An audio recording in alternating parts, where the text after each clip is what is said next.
Good morning and welcome. My name is Stacy Metcalf and I'm the Director of Western Region Government and Community Relations at ANOVA. And I'm proud to serve as the 2020 Chair of the Loudoun Chamber of Commerce and the Chamber's Public Policy Committee. It is my pleasure to welcome you to our virtual PolicyMaker series, State of Education event. Loudoun County Public Schools and Northern Virginia Community College are two of the largest educational institutions in the Commonwealth. These two institutions have also been on the front lines providing for the needs of Loudoun's future workforce, and today for the health and safety of students and their families as back-to-school plans begin to roll out. This morning, we will be joined by two top executives from each organization. Dr. Julie Leidig, Provost of Northern Virginia Community College's Loudoun campus, and Dr. Eric Williams, Superintendent of the Loudoun County Public Schools. We are pleased that you, our audience, are able to join us as we get a behind the scenes look at our county-based educational institutions and how they've handled the initial COVID-19 pandemic and how they prepare to get students back to school. One housekeeping note before we start, I want to give you permission to be on your phones this morning, but only for one reason: share with your many social media followers your thoughts on today's program. When you do, please use the hashtag LCCC policy. That's an L followed by 3 C's and the word policy. Our second hashtag that we'd love for you to use is hashtag Summer of Policy. And remember to also tag the Chamber at Loudoun Chamber. I would also like to let everybody know that we will have a Q&A session after we hear from Dr. Leidig and Dr. Williams. Therefore, if you have any questions, please submit them in the Q&A box. Provided we have time, we will get to as many questions as we can. Next, I would like to recognize our sponsors. Today's event and our entire PolicyMaker series would not be possible without the generous support of our sponsors. First, a thank you to our signature series sponsor, My Hospital Home, ANOVA Loudoun Hospital. We are proud to support the Chamber and sponsor the PolicyMaker series. And given ANOVA's mission to provide world-class healthcare every time, every touch, to each person in every community we have the privilege to serve, we know that it is important to invest in and partner with our local school system. Whether it is the funding of expansions of programs such as Sources of Strength, or directly working with the LCPS team members on opportunities that enable us to tackle and give voice to issues around adolescent mental health, or provide opportunities to mentor students, we are proud to be an active school business executive partner. Next, please join me in appreciation for our spotlight sponsor, Telos, who we'll be hearing from in just a bit. Please also join me in recognizing our advocate sponsors for the 2020 PolicyMaker series. They are Access Point Public Affairs, Backflow Technology, Bank of Clark County, BCT, the Communities Bank, McGuire Woods Consulting, Metropolitan Washington Airports Authority, Modern Mechanical, the National Sports Medicine Institute, Northern Virginia Community College, Toth Financial Advisory Corporation, and Uninet. Please join me in thanking our PolicyMaker series advocate sponsors. Without them, we would not be here. I would also like to recognize our enterprise sponsors for their invaluable support. They are Atlantic Union Bank, the Community Foundation for Loudoun and Northern Fauquier counties, Comstock, Dominion Energy, Genelia Research Campus, Sandy Spring Bank, Telos, the George Washington University Science and Technology Campus. So please also join me in thanking our enterprise sponsors. It is now my pleasure to recognize our Chamber's 2020 business partner, and that is the Economic Development Authority of Loudoun County. And our 2020 community partner is the Loudoun County Department of Economic Development. So please join me in thanking both of these organizations for being there and supporting us. I also want you to join me in thanking our media sponsor, which is Loudoun Now. In addition to our outstanding sponsors, I'd like to recognize some of our special guests today. We have in the audience our elected officials, Senator Barbara Favola, Delegate Dave LaRock, Chair Phyllis Randall, Vice Chair Supervisor Franz Sains from the Loudoun Board of Supervisors, and also Supervisor Mike Turner. I'd also like to welcome members of the Loudoun County School Board, Denise Corbo, Tuza Reeser, Harris Mondavi, and Leslie King. Also, we are also represented from some of our elected offices. Bo Machayo is here from Senator Warner's office. Rachel Ryback is here from Senator Kane's office. Erin Palmer is also here from Senator John Bell's office. And Sana Haburim from Delegate Suhas Subramanian's office. And Sarah Hyatt from Delegate Wendy Goditis' office. And Kent Irwin from Supervisor Glass's office. Thank you all for your leadership and for joining us this morning. At this time, it gives me great pleasure to welcome the Manager of Government Affairs at Telos Corporation, Robert Dupree.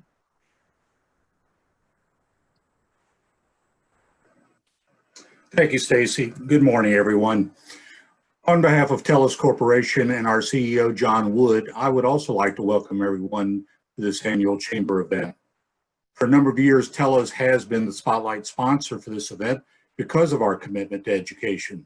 So we're glad to be with you again today, albeit under very different circumstances than in the past, and we do miss you all.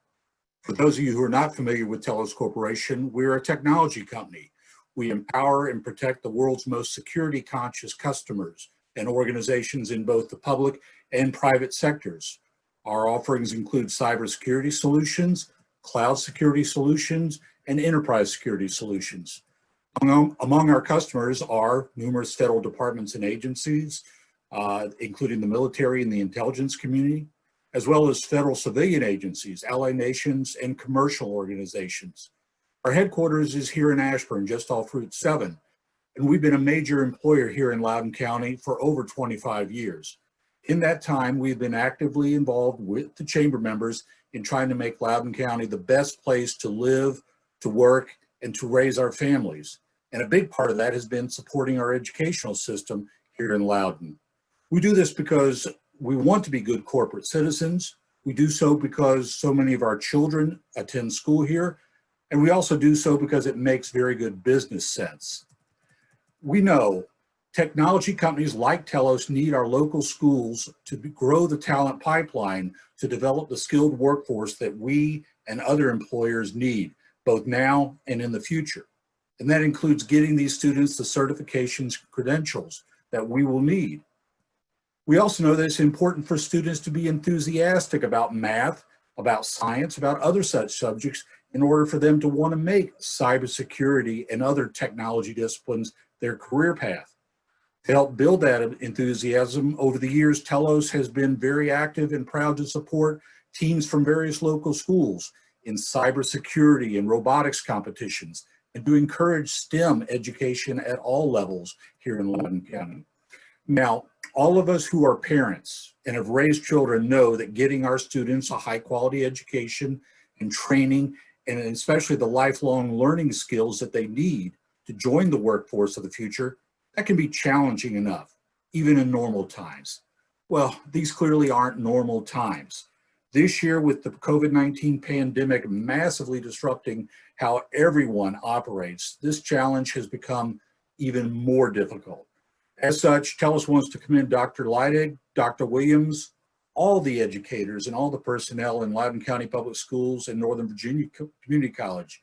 They have been faced with an unenviable task. They have been forced to literally reinvent how they seek to provide the best possible educational opportunities to our students.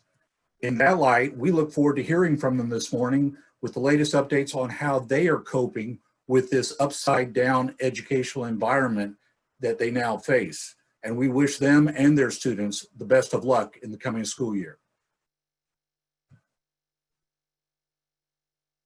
Thank you, Robert, and thank you, Telos, for all you do to make Loudoun a better community. So we appreciate you. As Robert noted, we all know that this is a really important event. So I am just going to go ahead and get right to the meat of this event and introduce our first speaker, our first panelist, Dr. Julie Leidig, Provost of Northern Virginia Community College. Dr. Leidig has a career in higher education that has spanned language schools, universities, state government, corporate settings, and community colleges. Since 2010, she has served as the Provost of the Northern Virginia Community College, the Loudoun campus in Sterling, Virginia. As Provost, Dr. Leidig functions as both the Chief Executive Officer and the Chief Academic Officer for the campus. including 2 large off-campus centers and thousands of dual enrollment students in more than 17 high schools. Dr. Leidig holds a BA in political science from Syracuse University, as well as three graduate degrees from the University of Texas at Austin, an MED in adult education and human resource development, an MA in foreign language education, and a PhD in educational administration, community college leadership. She is devoted to the community's mission, the community college mission, and is always looking for ways to create better experiences and pathways for students. Please, everybody, let's give a big warm welcome for Dr. Julie Leidig. Thank you so much, Stacy. It is such a privilege to be here today and to address my friends and colleagues and community members, even from a remote stance, to talk a little bit about what we've been through at NOVA since COVID intruded into our lives, and what we're doing this fall and what we're going to do moving forward. So I'm going to share my screen because I have a PowerPoint that kind of describes this journey. And I want to start with what makes, can everybody see my PowerPoint? Just if you let me know. I want to make sure that this is, if you can put that into the chat or give me a wave. Hey, Julie, we can see your PowerPoint, but it is not in presenter mode. So we see the, we can see your slides. Okay. But that's also okay. It does work. Okay. Well, let's see if I can do that. Well, I'm just going to go ahead. So you can see my slides, you can see what's coming. But so all of you have heard of NOVA, and you know it's your community's college. So we are very much a part of everything that goes on in Northern Virginia. But what I've discovered over the years is that those who haven't had direct experience with us, and even those who have, don't always know the breadth of what we do. So you probably know we're very large. We have 70,000 students a year on average. And we offer many different opportunities and experiences to local students, those still in high school, those who have recently graduated from high school, and all the way up into senior citizens and people who want to reskill in their jobs at different points. But I wanted to start our starting place for today to be, what is it that we as a college own and are most proud of? And these are the points that before we pick up with COVID, this is what we prided ourselves on. So first of all, we are a teaching college, and teaching is the most important thing to us. So we have a mission of taking students where they are, giving them the education they need, and really transitioning them into the workforce or into a better spot into the workforce than they were before. And we have faculty who are extremely dedicated to that. So many of our faculty have won awards. Our students sing their praises all the time because they are very much focused on making our students successful wherever they came in from and whatever age they are and whatever stage of life they're in. So we offer, certainly we work with local employers. Telos is just one of the many corporations that we work with. We offer industry certifications. We have, of course, we have our new data center operations program at the Loudoun campus we're very proud of. We have health professions programs. We have cybersecurity, many industry certifications in the IT field. At the Loudoun campus, of course, we still remember our rural past. We have horticulture, we have veterinary technology. And so we offer a broad range of experiences for those who either already have a degree but want to reskill in something else, for those who tried education somewhere else and had to leave and it didn't work out for them. So we really focus on where the students are. And we also pride ourselves on, even in this remote format, we try to give students a very personal experience by having small classes. So if they're going away to a major university, they may end up feeling a little bit intimidated or lost in a class of 100, 200 students. We don't have classes that are that big. Most of our classes are 35 students or fewer. We are a reflection of our wonderful Northern Virginia community, so we offer amazing real-world diversity to our students. We also are very low cost compared to many other colleges. We can give students those first 2 years of college, especially if they start in dual enrollment, for example, at Loudoun County Public Schools for free. We can give them a very low cost beginning to their education and yet still high quality. And we have really great partnerships with George Mason University, for example, our special advanced partnership, where it's almost like students are co-enrolled at Mason and Nova at the same time, and then they can just, if they follow their pathway, they can transition into Mason without even applying. And then we have great partnerships with most of the other universities in Virginia and beyond Virginia. So we had all of that going on, and then COVID happened. So we were on our spring break, and of course there were rumblings, and everybody can remember back to that time. So last spring, our break was March 7th through 15th. At the beginning of the break, we began to think that maybe we were going to have to move some of our instruction to a remote format that wasn't already. Now remember, Nova has a lot of experience with online learning. We were one of the earliest in that game. We have a huge, Nova Online is our online learning branch. So of course we had what we call asynchronous online learning going on for many years, but not a lot of synchronous in real time online learning of the type that you would do over Zoom.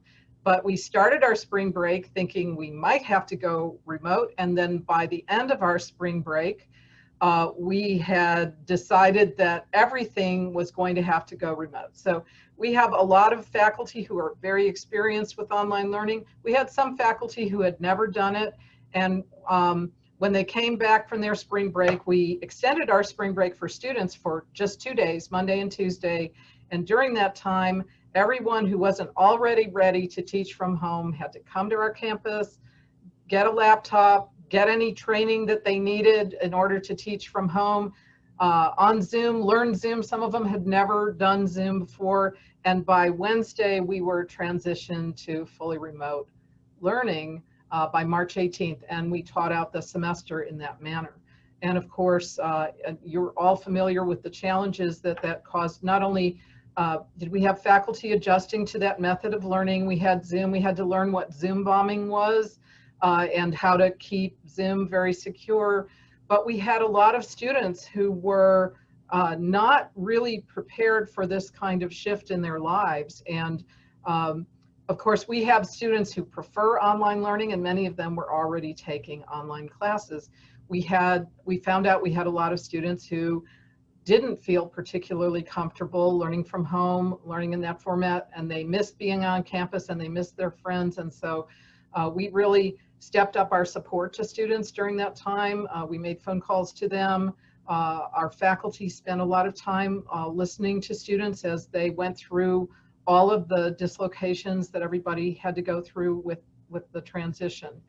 And so then we, like everybody else, had to make adjustments as we went along, as new guidance came out from the governor and from the Centers for Disease Control. And we wanted to solidify our plans just as soon as we could, but information kept shifting. And then we decided that really by early June, we needed to have a decision more or less about what we were going to do in the fall. Were we going to try to open? We had built our schedule. We built our schedules way ahead of time. We had built most of our schedule with the assumption that we were all going to be on campus as normal in the fall. And of course, that really couldn't happen and hasn't happened. Although when we solidified our plans, we knew that there were some of our classes that really couldn't effectively be taught in a remote setting. So we set about how can we set it up to be safe? How can we make sure that our students, our faculty are better prepared to teach all the students online, our students are better prepared, and so we've been very, very busy over the summer. We've had lots of training and so on. Another thing that we tried for the first time that was very successful this year, many of you may know about our Jumpstart program. So several thousand students participated this summer. We were able to offer to recent high school graduates and in some cases the rising seniors free classes, college classes in a 6-week format online, and we had a number of students take 2 of these. And so we were able to do that because of some of the support, the stimulus funds that we got. And because it was so successful, we're going to be looking for ways to continue that into the future. So what are we doing this fall? Well, we actually have most of our instruction is going to be remote. Every NOVA campus, of course, there's the Loudoun campus, there's Alexandria, Annandale, Woodbridge, Manassas, there's our medical education campus in Springfield. And all of us are offering some on-campus classes and some that are hybrid. So part of them will be on campus, the other part is offered either by Zoom or sometimes in an asynchronous format where students are working on their own. And so we have actually 6 different modes of instruction that we are offering this fall. So 3 of them include only online learning, and some of it can be done on students' own schedule, own time, and that seems to work particularly well for those who have multiple students or parents trying to use the computer from their home. And then we have others that are held in real time on Zoom, kind of like the meeting that we're doing now, and some that are a combination. And then we have some that are either fully on campus or partly on campus or a mix of Zoom and on campus. So we have been working really crazily to put all of this in place. And our first day of our long semester, by the way, just incidentally, we went from a 16-week to 15-week semester, which is something we had planned to do this fall. And now nobody's even thinking about that change because we have so many other things that we've had to adjust to. Also want to talk a little bit about some of the programs we put in place for displaced workers. So we've had for several years on our non-credit and workforce education part of the house, a program called Fast Forward, where students can get significant support for their education to get an industry recognized credential. And right now you see a list here of NOVA's current Fast Forward programs. Several are on the medical side, certified clinical medical assistant, pharmacy technician, the certified coding and billing specialist, nurse aide, and then we have also certified ethical hacker.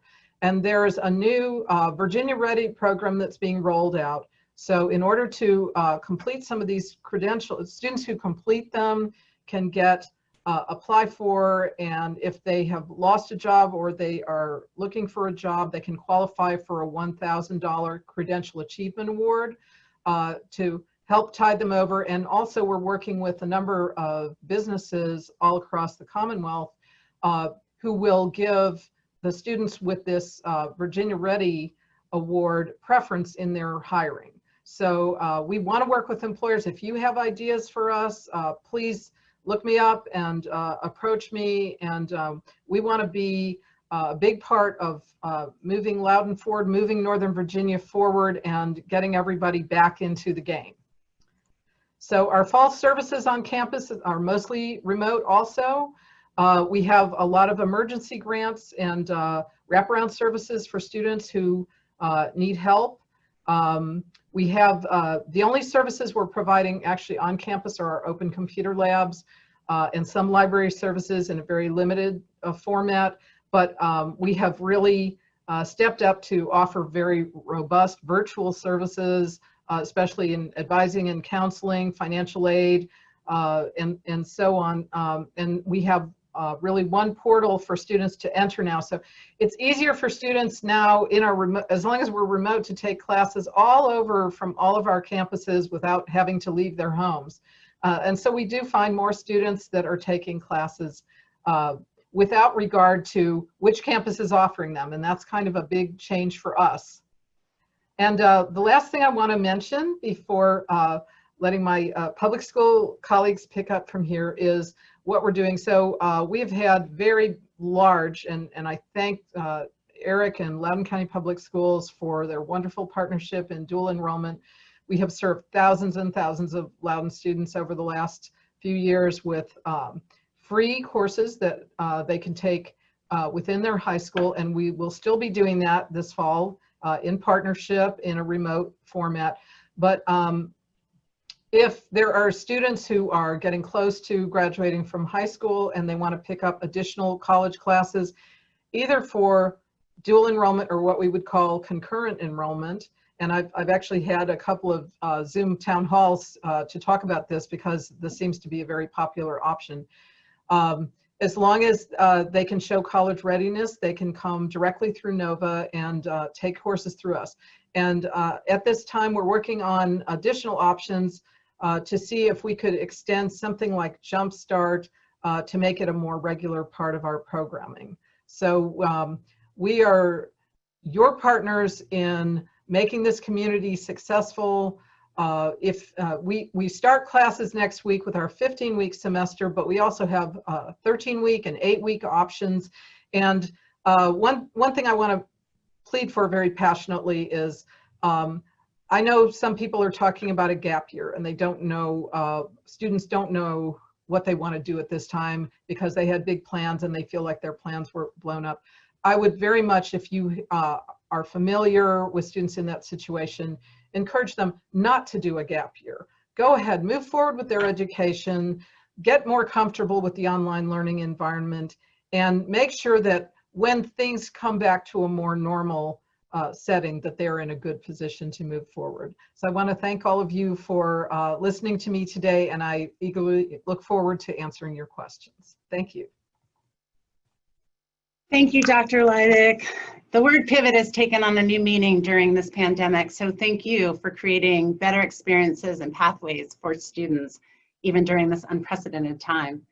It is now my honor to introduce Dr. Eric Williams, Superintendent of Loudoun County Public Schools.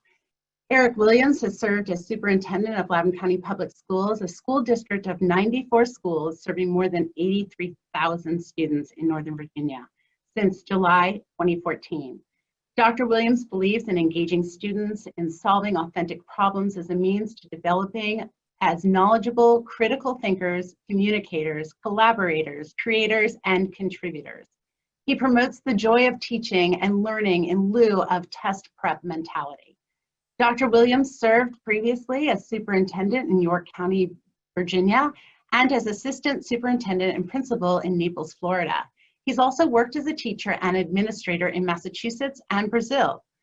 Dr. Williams' educational background includes a bachelor's degree in education from the College of William and Mary, a master's degree in public policy from Harvard University, and a doctorate of education from Boston University. Dr. Williams has three special guests that will be joining him this morning, who I will go ahead and let him introduce. So Dr. Williams, are you ready? Yes, good morning. It is great to see everybody. Let me take a minute, and what I'd like to start by doing is let me pull up my slide deck here.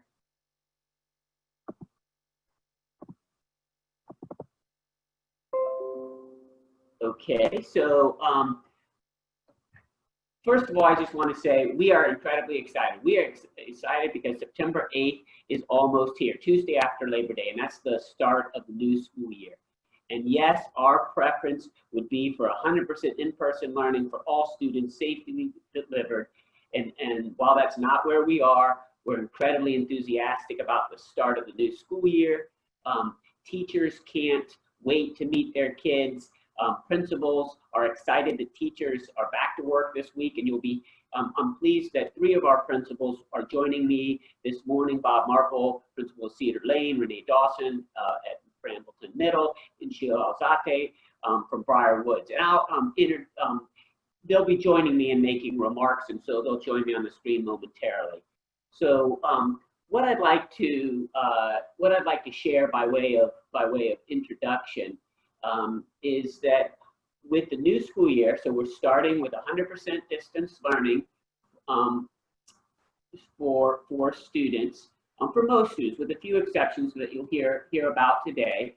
And we will be implementing a hybrid model in stages as it's safe to do so. And again, you'll hear more about that today. But in terms of the distance learning, students will participate in classes provided remotely using electronic tools to access live synchronous classes and classroom meetings, while also engaging in structured learning through online resources and other learning tools provided by LCPS. So students will see more synchronous live interactions with their teachers, and also more structure and consistency in their school day in comparison with the spring. And so as we have approached our planning for the new school year, there are 4 key components. So first of all, first and foremost, promoting the physical and social emotional well-being of our students and staff members. And then secondly, a focus on deeper learning, not just rote instruction, but really deeper learning. And I'll comment more on that momentarily. And then also having the culture we need to thrive. That's an emphasis on community care, on continuous improvement, and also on a whole child approach. Not just a whole child approach, but approaching that our interactions with adults as well. So a whole person, whole life approach. And then finally having organizing our people, time, and resources for success. And so as Stacy mentioned, we are focused on nurturing the profile of a graduate that we've articulated. We want our distance learning and as we transition to hybrid learning, will reflect efforts to cultivate students with the characteristics that you see displayed here.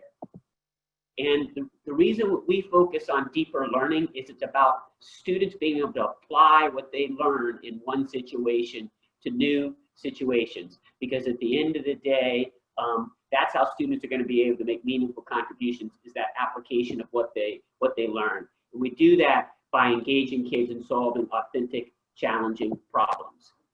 And some key aspects of that are engaging students in project-based learning, personalized learning, really a focus on student engagement.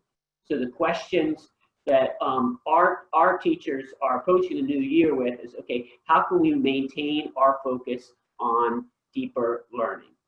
And so it is my pleasure to introduce Bob Marple, Principal of Cedar Lane. And I'm excited that 3 principals are joining me today, because you'll be able to look at and hear a little bit more about each of these 3 schools in order to gain insight about how we're moving forward as a school division. Mr. Marple? Good morning, Dr. Williams, members of the Chamber of Commerce, and my esteemed colleagues. It brings me great joy to join you this morning, as I am honored and excited to speak about my favorite topic, the Cedar Lane Elementary. It is with pride I share with you that at Cedar Lane, we are preparing for an outstanding year ahead for our student body and our school community. As we speak, our team is in the midst of our Chromebook distribution, which over the course of the next 4 days, we will be distributing devices to over 500 kindergarten through 3rd grade students. Our staff members and I are incredibly excited about this fantastic opportunity. And while everyone involved in this effort is wearing a mask and practicing social distancing, there is an amazing sense of school spirit and a celebratory feel as we have cheerleaders, balloon structures, music, and even a bubble machine at work. Next slide, please. The aspect of my work which truly brings me the greatest satisfaction is the opportunity to shape and cultivate our culture. We take great pride in our efforts to establish strong relationships with our students, families, and of course, one another. We put our students first, as we are data informed, relationship rich, and student success driven. Next slide, please. I absolutely love this staff. We refer to our team as Lion Nation, and we identify as a family. I am so very proud of their work, their integrity, and their strong desire to provide each member of our student body and with a joyful learning experience. They have worked tirelessly to prepare for the year ahead, and our professional learning community has embraced the growth mindset and the philosophy that our superintendent, Dr. Williams, has on several occasions so eloquently articulated. We are working toward progress each day, not perfection. I encourage our staff to be creative collaborative, and take risks in the interest of student learning. We talk about failing forward and creating a learning culture that is engaging, rigorous, and at the same time, a safe space for all learners. Next slide, please. We are continuing to grow our thinking as we engage in the important work regarding equity at Cedar Lane. We are committed to enhancing our craft as we seek to provide a voice to all members of our student body and school community. I co-lead our equity team along with our wonderful librarian, Ms. Nina Smith, and in unison with our equity committee, we have worked diligently over the summer to promote equity, engagement, and excellence in all that we do to support families. Next slide, please. At Cedar Lane, we have always taken great pride in our outreach and communication efforts. And now, more than ever, I am working to enhance our partnership with the community as we strive to best meet the needs of our Cedar Lane school community. We are here for our students, our families, and our school community. And it is with a great sense of urgency we will be engaging the families to make certain we are meeting their needs. Thank you. Well, Mr. Marple, I appreciate your reference to progress, not perfection.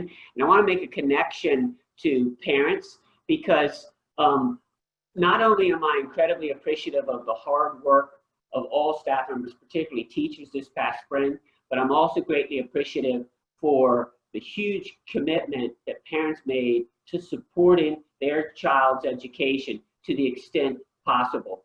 And I do think that one thing is that parents were holding themselves up to this sense of perfection, and I get that because kids get one one shot at an education, but parents need to recognize that they can just do the best that they can. And so, same thing with teachers. Teachers sometimes beat themselves up, and so we need to continue that mantra of progress, but not holding people to perfection. And so next, I am thrilled to introduce Renee Dawson, principal of Brampton Middle School. Good morning, everyone, and I am extending a hello from Brambleton Middle School. Brambleton Middle School is 4 years old, and we opened 4 years ago under the banner of CLIMB, which is Create, Lead, Inspire, Motivate, and Believe.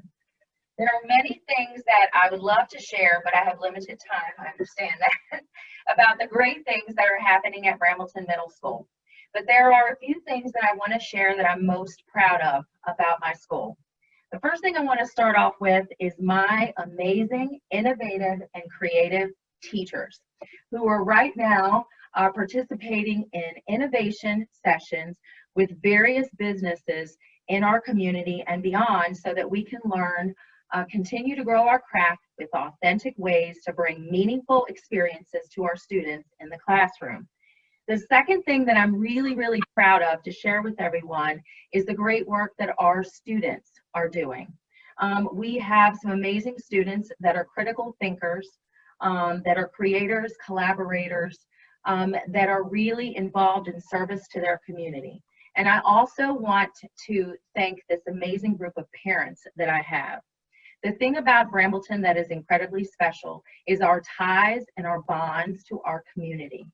So what are we about at Brambleton? What we decided when COVID came into the picture is we were going to take each challenge as an opportunity, each struggle as a pathway to improvement, and each unknown as a chance for discovery. And so the great thing about Brambleton is we had kind of laid the groundwork with our students and with our teachers about innovation. And that translated into what we did and the work we did during the spring and the excited work that we're going to be doing the fall. We can go to the next slide. The next slide is about our importance when it comes to diversity. And so I got this great idea from Ed Elements and I incorporated it into Brambleton. We invite everybody to come to the campfire. We ask everyone to sit around on that campfire. We sing songs together. And how do we know when we reached equity at Brambleton, we partner in the climb?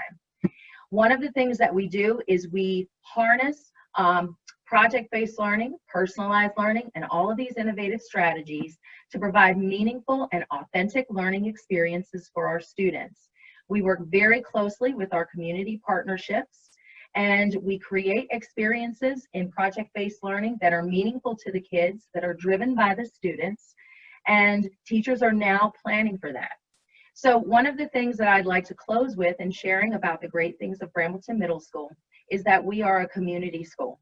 We are deeply rooted in innovative learning experiences. If you see this image here on the slide, you will see that our teachers are constantly seeking ways, input from teachers or from students, to make these experiences meaningful and relevant to our kids. This year, we're going to focus our efforts on feeding the bear, feeding the mind of our students with teaching them the ideas and principles of grit and resiliency, feeding the body, where we're talking about social emotional awareness and wellness, and feeding the future, where we're harnessing and leveraging the 5 C's and the profile of a graduate to provide meaningful and authentic experiences to our students. So I leave you all with this. In all things we do at Brambleton Middle School, we create, we lead, we inspire, we motivate, and we believe. Thank you. That's fantastic. And I love your emphasis on engaging community partners and supporting your work to engage students in solving authentic, challenging problems. And I know we've got many business partners participating in this session today. And so thank you for your school's great work in engaging them in support of student learning. And so next, it is my pleasure to introduce Sheila Azate, principal of Briarwoods High School. Good morning. Thank you, Dr. Williams, and good morning, and thank you for having us on to the chamber members and guests that are in attendance. At Briarwoods High School, we decided that there were some areas where we definitely needed to focus our efforts this year. A lot of that information came from feedback that we gathered through our stakeholder surveys. And looking at the next slide, you'll see those items there that we have chosen to focus on. Although they are equally as important in a face-to-face world, given the circumstances with the COVID closure, they've become even more emphasized as points of emphasis. So this year, our Falcon focus will be centered around climate, communication, collaboration, equity, and personalized learning. In the next slide, you'll see where we focused our efforts this morning at our faculty kickoff. I was able to discuss climate and take our staff through an activity where they were able to pull out a word or a phrase that they felt resounded with them through the activity, that they will then focus their positive efforts towards building that climate for the year. If you look at the photographs that I've embedded in this particular slide, the fun part about being in a high school are all of the various activities and clubs and athletics that students can participate in. And so at this particular point, our efforts are focused on how can we still maintain those involvements from our students and our staff to be able to carry on the climate that we created in the face-to-face environment while still being able to participate in the virtual world. And so our staff has been very hard at work all summer long, some getting various certifications to learn how to do things in a digital format, and coming up with times to meet with students to garner their input and ideas in just how to build that climate. We do believe in student leadership, and they are the ones that are the receivers of the climate that we create, and therefore their input is invaluable. Our staff, in the next slide, you'll see work very hard to come together in a collaborative format. During that collaborative format, they're able to discuss elements such as PBL Gold, Profile of a Virginia Graduate, and our Loudoun County 5 C's. We do have our staff document the embedding of all of those different elements into their everyday instruction through their authentic learning portfolios. So we actually have some reflection tools when staff sit down to have discussions about how they were able to embed the various elements. Are they embedding enough of the elements? Are they embedding the elements at enough of a level in order to make sure that we are meeting the needs of our students going forward into the next century?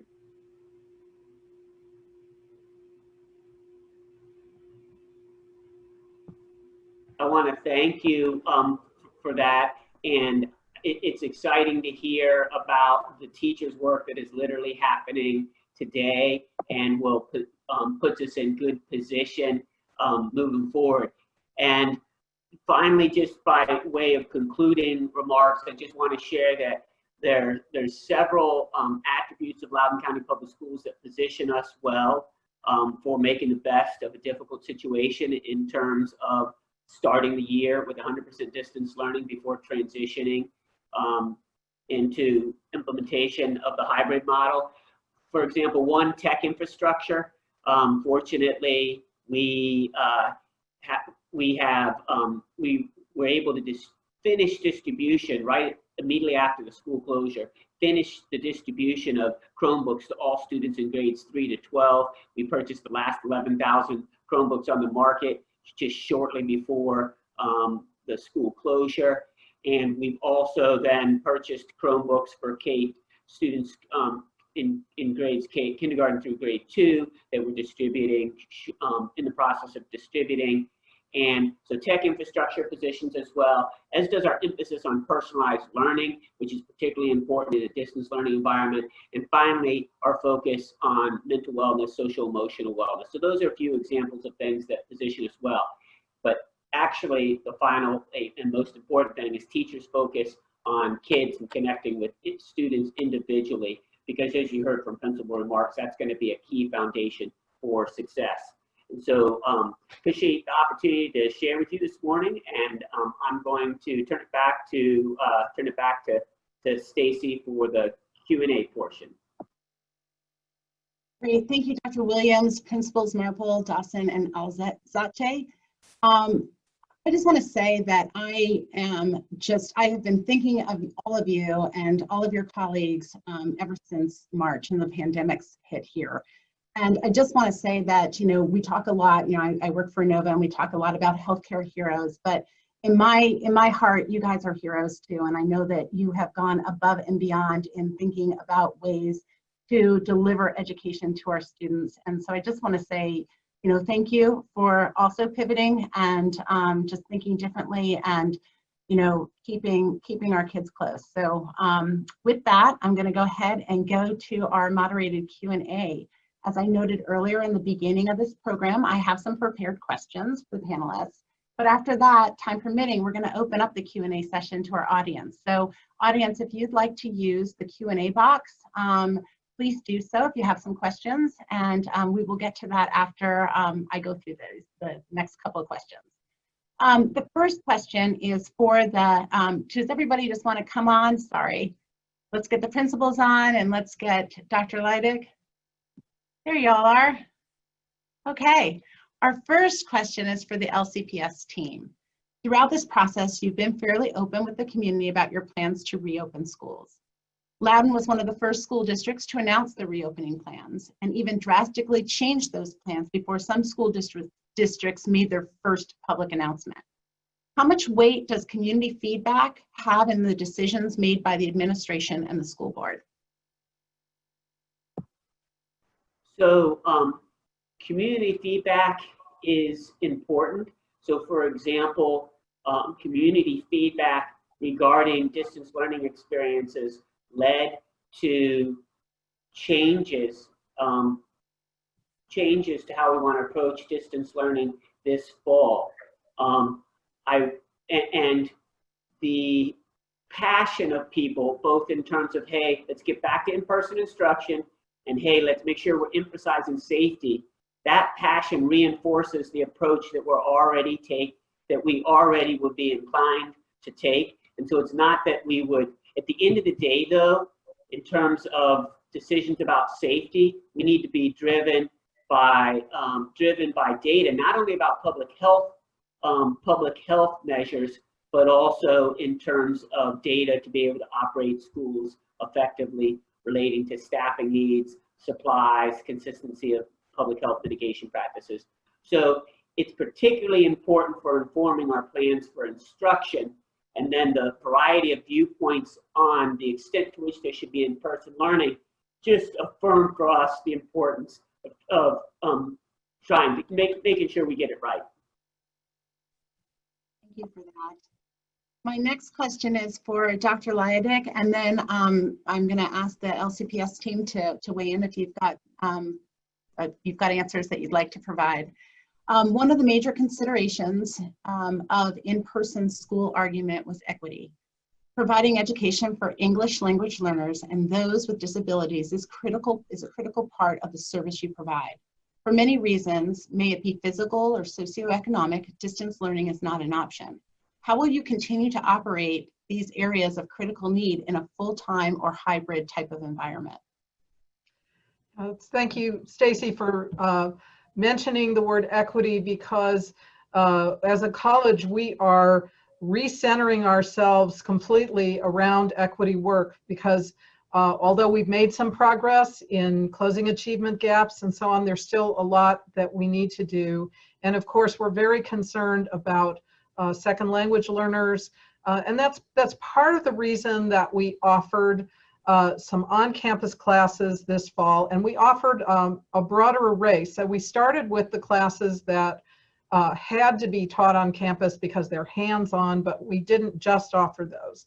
So we offered a broader array so that students who are just not comfortable with distance learning for various reasons, or if they, and we have our regular process of accommodations for students with disabilities that need accommodations. So we're trying to work very individually. We're expanding what we're doing in advising too, and other kinds of outreach to our students. You mentioned second language learners.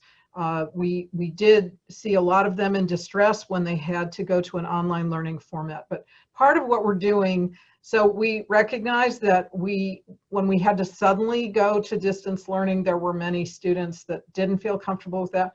One of the things we're doing is we're improving the quality of what we have to offer, and we're offering services to help our students become more comfortable with what we need to do during this COVID period. So, and we're offering some on-campus options to the degree that we can. And that's why we have our open computer labs open on campuses, and we provide hotspots in our parking lots. And we're doing everything we can to keep access open during a time when we have to keep people safe. Another thing that we did do as a college is we added to our list of essential equipment, we added having a laptop and internet access. And why did we do that? Because that way students who need financial aid to cover those things can get federal financial aid, because we made it a requirement now. It was a sort of de facto requirement for years to take advantage of learning. Now we've made it explicit so that we can help our students. And I'll comment quickly. Yeah, Dr. Williams, I know you've been thinking about this. Yeah, I'll comment quickly and then invite a principal if one of you all would like to give an example from a school level perspective. So even though students, all our students have been issued Chromebooks, we know not everybody has internet connectivity, and so we distributed over 1,000 hotspots to students from economically disadvantaged families, and we've ordered another 800 to expand that. But it's not just about internet connectivity, and so we did not see the levels of participation that we'd like among all of our students. And so at the school level, there was some significant outreach, one student at a time. I'll also mention in terms of serving students with a variety of needs is needing to transition to, okay, how are we going to best meet the needs of students with disabilities? And that, for example, involves, okay, if a student receives speech therapy, how are we going to make sure that that's still being delivered in a distance learning environment. So is there a principal that might provide an example from the school level to illustrate this focus? Yes, I could do that. We are entering upon a master schedule that allows for every single department in our building to have a common collaborative planning time. In that common collaborative planning time, we have embedded some very intentional pieces for staff to work together to look at not only equity, but what are the best practices, what are the best practices as far as teaching and learning and assessment, and so that teachers and staff are working together in order to drive those discussions so that we are able to produce the best product possible in order to serve the needs of our students. The training that we're doing during these professional development days for teachers will prepare them in order to best execute the non-negotiables that we've established in order to get us to the end result, which again is looking at each individual student based on their needs and what is necessary for us to provide to them in order for them to be able to show growth and show progress. Thank you all for that. My third question actually goes back to the LCPS team, and then Dr. Leidig had slightly touched on this too, but please feel free to jump in afterwards. Career and technical education is considered an area of critical need in our economy as jobs in the trades continue to be unfilled. Unfortunately, many of those classes cannot happen on a virtual level due to the equipment and hands-on experience required. How will your institutions overcome this hurdle and continue the development of these students and future locally employed members of our workforce? So again, I'll start, but then ask that a principal hop in if they've got an example to illustrate as well. So our school board did approve a motion saying, hey, we'll start with 100% distance learning with limited exceptions. The initial exception starting September 8th is for students enrolled in the Monroe Advanced Technical Academy at the Academies of Loudoun. So students enrolled in courses like welding, automotive, repair, nursing, and the many other career pathways that exist there will have the opportunity to come in for MATA coursework 1 day a week while continuing their other courses distance learning and also doing some distance learning for their Monroe Advanced Technical Academy courses.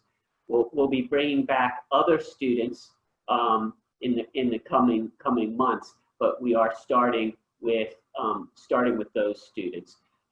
But principals, I don't know if either of you have any an example you would share relating to career and tech ed focus from the school level delivered through distance learning.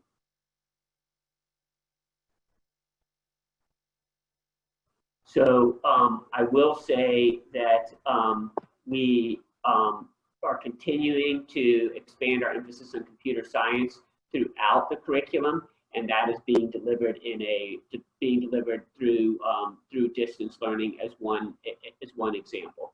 But I don't know if Dr. Leidig has something you can elaborate from the community college perspective. Yes, absolutely. Thank you. So I mentioned that we do have some on-campus classes on every one of our campuses this fall. So I'm going to talk about our medical education campus in Springfield because they have clinical experiences and also our veterinary technology program here at the Loudoun campus. They have things that just cannot, there's not an adequate virtual experience that can be had. So those are the things that we are having on campus starting next week. And we actually brought students in over the summer to finish some of the in-person experiences that they could not finish during the spring semester. But it looks very different. So one of the things we know is we can't have as many people in a room safely as we would have had under normal circumstances. So our emergency management specialists have gone through every classroom that we're using over the summer, and in some cases we put big red X's over some of the seats. so that people are always going to be at least 6 feet or more apart. We're requiring face masks, other face coverings, in some cases face shields. If students are going to have to interact and be closer together. So we're doing everything we can, but we're also constantly looking for because technology is improving all the time. So we've discovered that there were classes that we would have thought absolutely had to be in person in the past that we actually can offer a quality virtual experience for. We'll continue to look for those, and we'll hope that we can get through the fall and complete the hands-on experiences that we have planned for those classes. Thank you both for that. So that was great new information for me, and I know that there's a bunch of folks on this at this meeting that have learned something new too. Dr. Leidig, so kind of continuing on that theme, unfortunately, the original title of this event was Developing the Tech Talent Pipeline, but COVID-19 had other plans. So could you take a moment to kind of expand on what you just noted to let us know what your institution is doing to connect students with real-world opportunities in the field of information technology and cybersecurity? Yeah, so we are still working on the Tech Talent Pipeline, and we actually have grant funds that are coming through, and of course we're having to address it in a virtual way.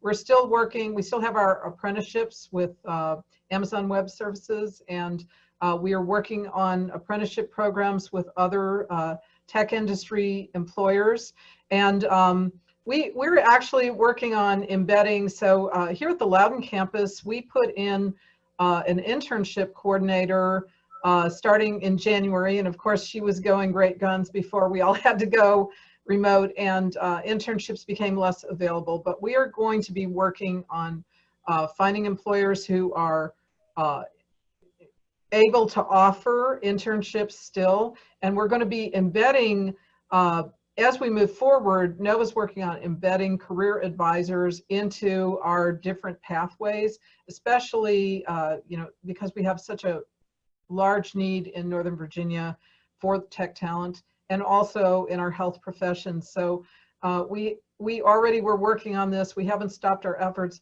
One thing I really want to get out to the community, though, for those listening on the call today, is please have a heart for Nova students if you're an employer, and remember our students, and set aside some, if you're offering internship opportunities, whether they're virtual or in person, please set aside some for the community college students, because they're part of our community. They're not leaving our community. They're an amazing group of students. They're very talented. If you have old stereotypes about the community college, they do not apply here. And so we are going to continue reaching out to our employers to develop that pool of talent, because we know not only it's what our students need, but our community needs our students to step up and do these jobs. Your students are so lucky to have you. We love them. Yeah, I know, I can tell. I can absolutely tell. Our next question is for Dr. Williams and the LCPS team. What investments had your school systems previously invested in that made it possible to move to an online learning environment this past spring? I know, Dr. Williams, you touched a little bit on it, but is there more to add there? The key investments really were the tech infrastructure that I mentioned, as well as the emphasis on personalized learning, the fact that our students already had the Chromebooks, and we accelerated the last third. So seeing difficulties approaching, I'm so appreciative of the school board. We went to them and said, hey, we'd like to accelerate the 3-year rollout. Go ahead and purchase Chromebooks. We were going to deploy next summer to the remaining students, and they approved that as soon as we asked. That was great, because as I mentioned before, we literally got the last 11,000 Chromebooks on the US market, and we're able to distribute those in a safe way with physical distancing in a drive-through manner. And so that tech infrastructure, along with the emphasis on personalized learning, are examples of things that positioned as well. I have a follow-on question for maybe your principals who wants to jump in. What investments have you made this summer to ensure an even better experience for your students and educators in the fall? So I know you've had to think about it after you went through last semester. So any creative ideas? I'd like to take that if I could. So one of the things that we did at Brambleton was we reached out to our community, our parents, our students, and our teachers, and we conducted empathy interviews. And we asked them questions about what they wanted learning to look like in the fall.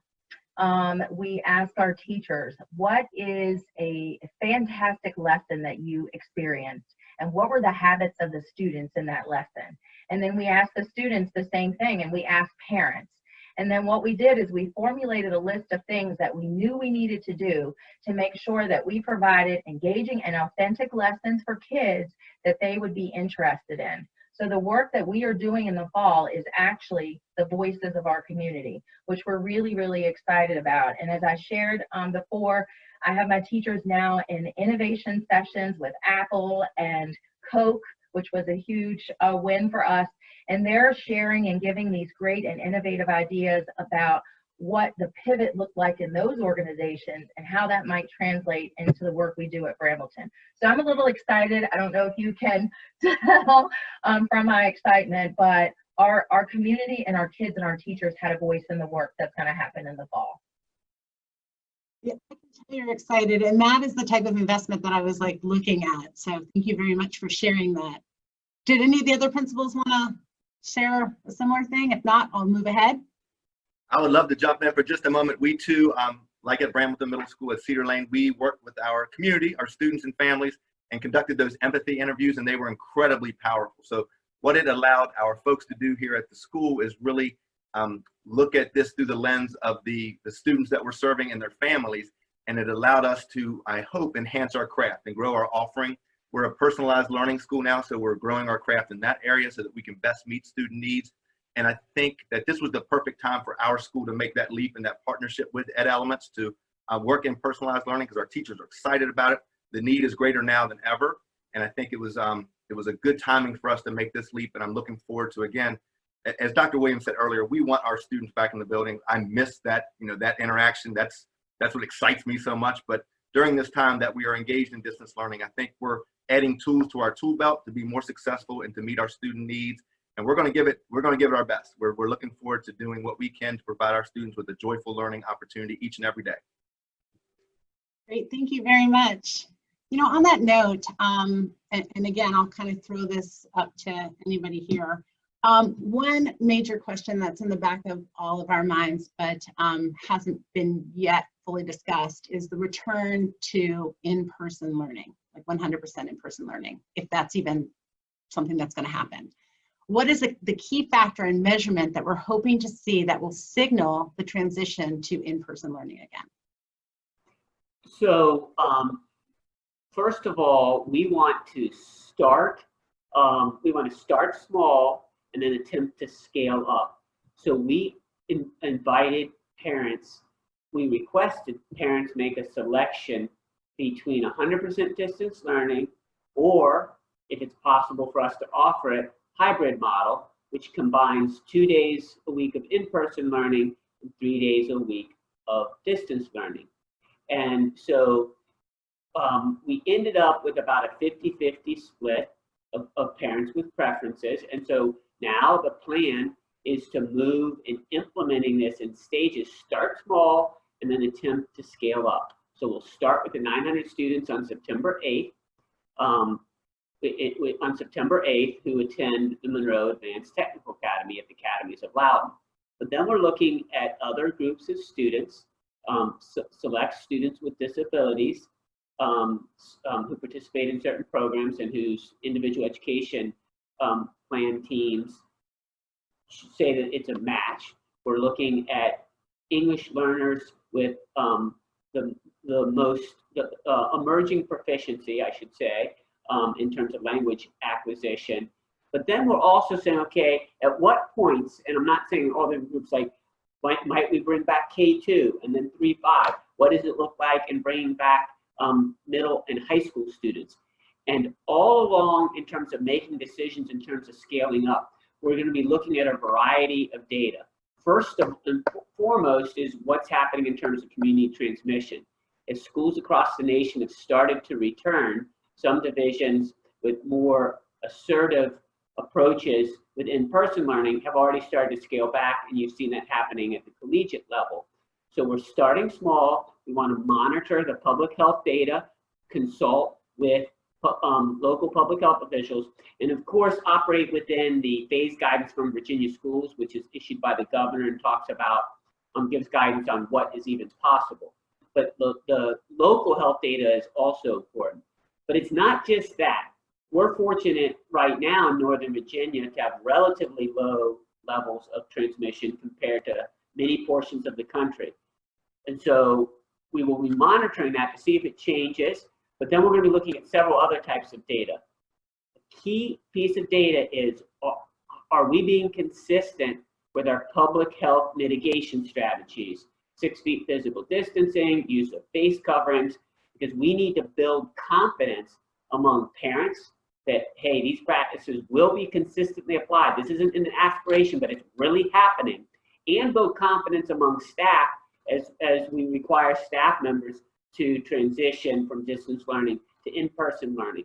And so we literally will have public health mitigation monitors working with school level staff members who are monitoring to see if we've got consistent application, because as we start small, we want to have confidence that we can have the consistent public health precautions. But quickly, the other types of data we'll be looking at are staffing. Do we have the staffing required?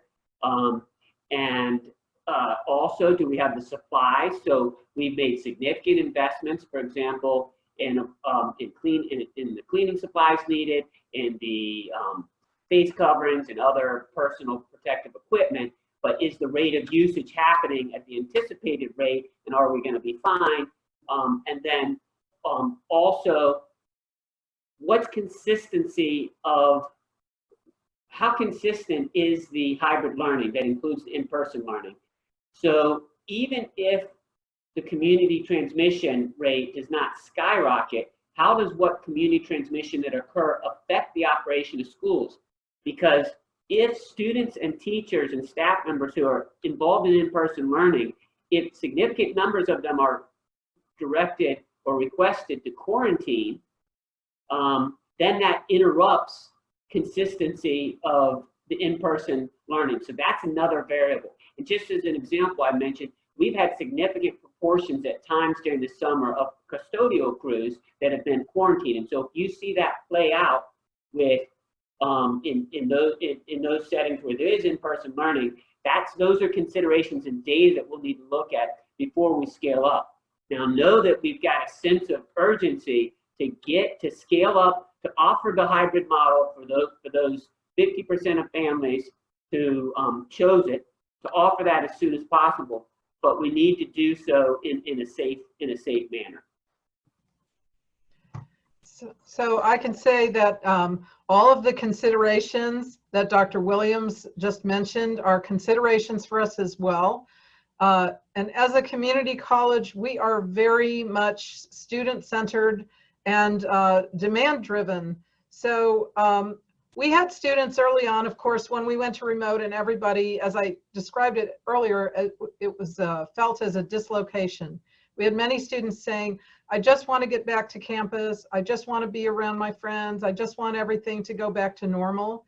And so we did schedule, a wise, but a fairly broad range of on-campus classes, because we were hearing from our students that they wanted to be on campus. We are really adjusting a lot as we go along. So we didn't know once we announced and finalized our fall schedule, whether those classes would be so overwhelmed that we would have to look at adding more. And I would say we've had steady business. There are students who want to be on campus and those who are taking the programs that really have to be taught on campus, but we haven't been overwhelmed with demand for on campus right now among our students. And we're hearing many of them are concerned about safety. They're watching the news, they're listening to what they hear around them. So as we go forward, one of the things that we are talking about a lot is, even after, let's say, a vaccine were to come about very soon and people felt like they could go back out in public again, but we know that not everything is likely to go back to exactly the way it was. And one of the things I talked about earlier was that we've transitioned many of our services to being offered remotely and being offered outside of what in the past would have been our normal business hours. We expect that our students are going to continue wanting that. So they will want access to advising without having to travel to a campus. And we had some of that before, but we're expecting that to expand. What will be very interesting to see, so in the past we had a certain percentage, perhaps a third of our students took some of their classes online in an asynchronous format so that they could study on their own time. And then there was sort of almost a ceiling of demand on that. Now that is our fastest growing category of courses. So for this fall, we got the rate of people signing up for asynchronous learning has skyrocketed. So what we're going to look at is once they get used to that, are they going to want to continue with more asynchronous learning in the future? And should we shift our resources more into that? So we're not expecting the post-COVID world to look exactly like the pre-COVID world. And our goal is always to meet our students where they are. So we're going to be talking to our students, having focus groups, listening to them a lot, finding out where the demand is and adjusting accordingly. Thank you for that. Thank you both. Because again, there's lots to learn from being thrown into this situation. So I appreciate, again, it's the thinking different, it's the pivoting, it's the how are we going to carry on. I'm going to go ahead right now and I'm going to ask Grafton to join us because we do have some questions from the audience that I want to get some and I want to have time for. So Grafton, are you there? Yep, I'm here. Okay, wonderful. All right, so first question is from Kirsten Langhorn of Langhorn Custom Homes. And the question in essence is this: now that teachers just have so much more access, literally a window inside of students' homes, which they didn't have before. Oftentimes with kids in challenging or abusive situations, you know, the teacher was that trusted adult that they could go to and report. How are teachers now trained? So this is specifically probably a question for the LCPS team, but how are teachers now trained differently, and what does that look like now that you are actually, you know, getting a window into their home? So I'll start, and if a principal wishes to add to the answer, great. Although I'm guessing Dr. Leidig may have thoughts to share because I know they're also very attuned to issues such as this. And so we have emphasized the importance of a community care approach and an emphasis on whole child, not just academic needs. And that's particularly important during this time period. It's never been more important. And so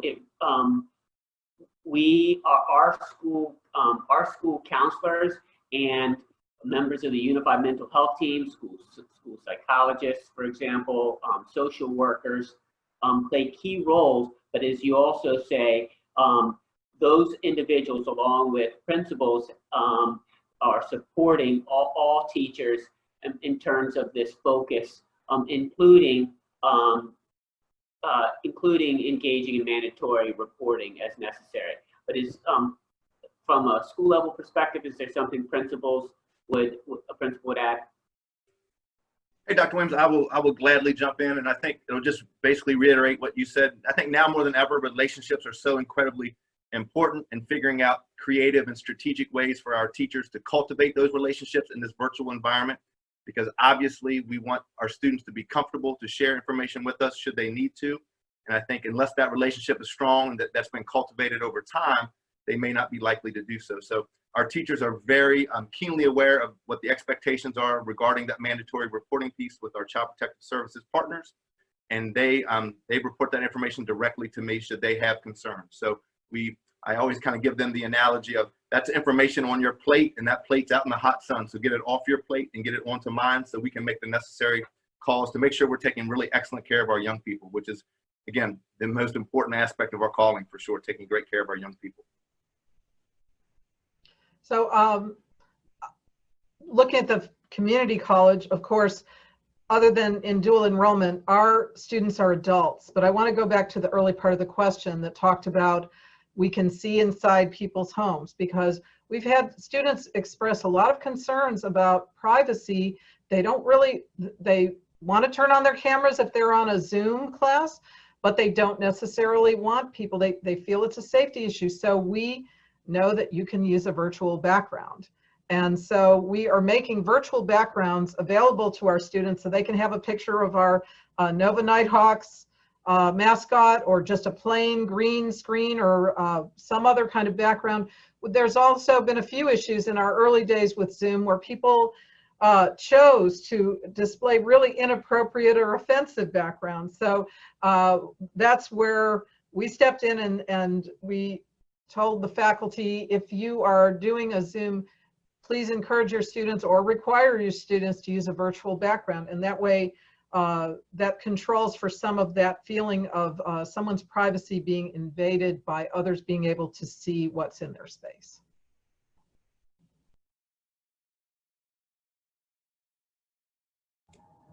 Sorry about that. I was late to the mute button. Thank you. Thank you. All right, we've got 2 more questions, and keeping an eye on the clock, I think it's fair to say we are getting into lightning round territory. So first question is from Tracy Baynard of McGuire Woods, directed towards Dr. Leidig. Would NOVA be a good resource to help a student think through how to access your class offerings but keep on a timeline for a 4-year degree? So think this potentially for students who are actually in a current gap year. Yes. Is it easy to transfer credits earned to Virginia or non-Virginia 4-year institutions? Yes. Yeah, go ahead. Go ahead. All yours. I love this question. So the answers are yes and yes. That is actually what we were designed as an institution to do. So one of our missions is actually to offer the first 2 years of a bachelor's degree. And in recent years, we've been working very hard on something called the pathway model, so that we make that a reality for students by mapping out every course, exactly what they need to take. And we have pathways. So we have analyzed what are the main universities that our students transfer to. And of course, George Mason is at the tippy top. And we have our new, still pretty new, advanced partnership with them that makes it just seamless for well over 100 majors. If students want to start at Nova, finish a 2-year degree at Nova, and move seamlessly into Mason, as long as they have been successful at Nova and they've taken all the classes they need to take, they can just roll over into Mason without even having to complete an application. So we've been working very closely with Mason and also with our other close transfer partners. We have institutions that have promised us that if someone follows a pathway, every single class they took along that pathway is going to transfer in and count toward their 2-year degree. So we're making that transfer process much more efficient than it's ever been. We have advisors who, we have specialists in transfer pathways, so that any student who starts at Nova, they will help them walk through all of the things that they need to keep in mind to make transfer efficient. And of course, we have something called the Virginia Passport now, which is a set of courses that every institution in Virginia will take in transfer. So that's a really good starting point for students. And we're constantly working to expand that. So if a student comes into Nova to get advised about what to take, we can tell them exactly what to take that we know will transfer and we know will apply. If they, especially if they know what they want to major in and where they want to go, we can map it all out for them, and that's what we're here for. That is a big part of our mission. So yes and yes and yes. Great. And the last question is going to be for everyone from Bruce Ramani of Falcon Heating and Air Conditioning. He says, we have dedicated over 3,500 square feet of state-of-the-art space for training on operational equipment and simulators to teach men and women in our community the trade. How can we tap into resources such as high school students, high school graduates, to help them move into this type of business? So Dr. Williams, Dr. Leidig, I absolutely want to hop on that. Thank you. We would love for any organizations that have opportunities, post-secondary opportunities, but also opportunities during the school year, whether they be paid or unpaid, internship or shadowing opportunities, including thinking through what opportunities might exist in a virtual environment. We have, you can email LCPS Community Connections at lcps.org. So LCPS Community Connections at lcps.org. And that's for our high school students generally, or specifically for the academies of Loudoun. Know that given the importance of internships for students in high school, we have, with using some Go Virginia Economic Development Funds, thank you, Jim Dyke, for your support, we have created an experiential learning coordinator to focus on these types of experiences both during, in high school and immediately afterwards. So that's fantastic. Sorry, I was called away for a second, but I would also say that at NOVA, we have a lot of programs that lead directly into the workforce, and we are definitely looking to expand. And so we can't always build a new facility. Sometimes it takes a very long time to get funding to do that. But if someone has an existing facility and would like us to develop a pathway and we could work together and partner on that, we're very excited to explore that. So if you would like to look at the post-secondary level, and also, you know we have a lot of displaced workers in our economy right now. So this would be a great time to work together to get people who wanted to reskill and try a trade that would give them a family sustaining wage. So I would love to talk to you about it if you want to reach out to me, and we'll see what we could put together. Bruce, I think your question got the biggest smiles. So he wins the award for that. All right, everybody, this is the end of our program, and I would just like to thank our wonderful panelists for this morning's discussion, but more importantly, for all the work that you have been doing since March. I know that this journey has been hard, it's been different, but our future is really bright, and our future starts with our students. So I take great comfort that you are all there and that you are just holding on tight. You and again, everybody, all of your teachers, all of everybody who works for your institutions are there taking care of our children.